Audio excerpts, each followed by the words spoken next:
Good morning, Tuesday morning. Report day for camp. I'm Ryan Demark, offensive tackle, and come to camp with me. Let's go.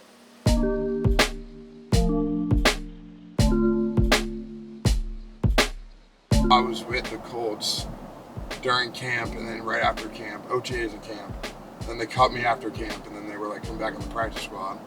You got put on like waivers for 24 hours and the Bills wanted me on their practice squad. And like, I didn't know what the heck to do. You know, I'm only a rookie. I've been in the league for like 4 years. I'm like, all right, screw it. I'll go to the Bills. So Alec was my buddy. So I was calling Alec back and forth. I'm like, yo, how is it there? Like, is offensive line coach cool? And he's like, yeah, man, you like it, dude. Like, you know how Alec is. So I was like, all right, cool. So decided to come here. Yeah, it's been awesome ever since. Last year, I kind of got into a really good rhythm during camp. Like, kind of everything, all you need, everywhere at once, just at St. John Fisher. And it's just like, eat, sleep, football. I mean, that's really it. And you're hanging out with the guys and all that.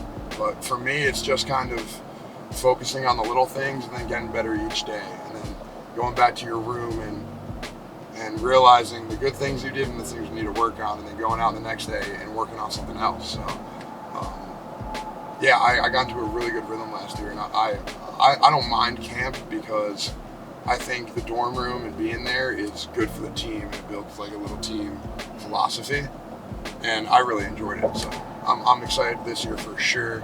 I have a few more buddies on the team. A lot of people know who I am now, but you know, it's just being with the boys, like after practice, hanging out in those common areas and just getting to know each other even better.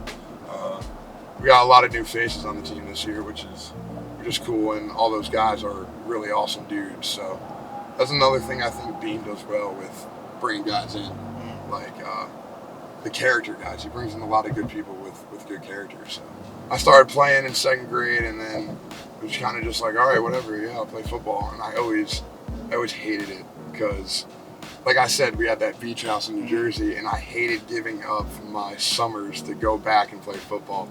But my dad always made me play and always made me stick with it. Yeah, so I started doing that. And then when I hit high school, I started branching out more. And the volleyball coach was like, yo, you should play volleyball. Because I didn't really play, freshman football and did our own little team. And I didn't really play freshman, and then I didn't really play on JV.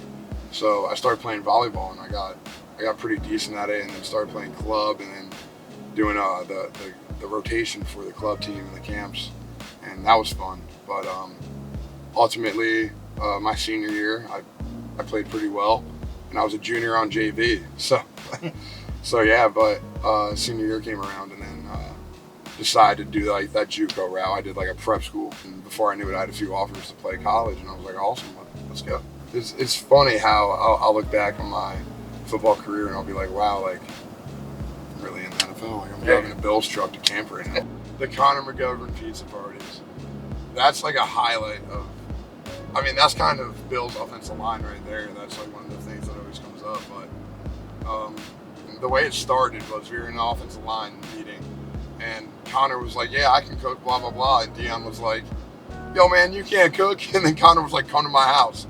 So then it was like, all right. So we kind of all went over to Connor's, and he made pizza for all the boys, and it was good. So we got to do this again next week, and then bring like Cromer and Brady and Austin and some of the guys on the coaching staff. So it turned into this big thing where we did it kind of like every other week or every home week. No, I love it because, you know, it's all the guys together all at once, and it's another thing that we do which forms those bonds and communities. So like I said, like I have a beach house in Jersey, and I'm like a beach kid, so I surf a little bit.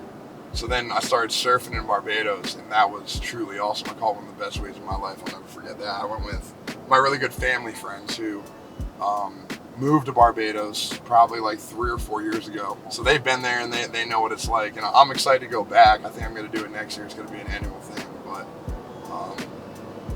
yeah, pumped up for that for sure. But I definitely want to make it to Bali at one point, because that's like Indonesia. You've got to go over there.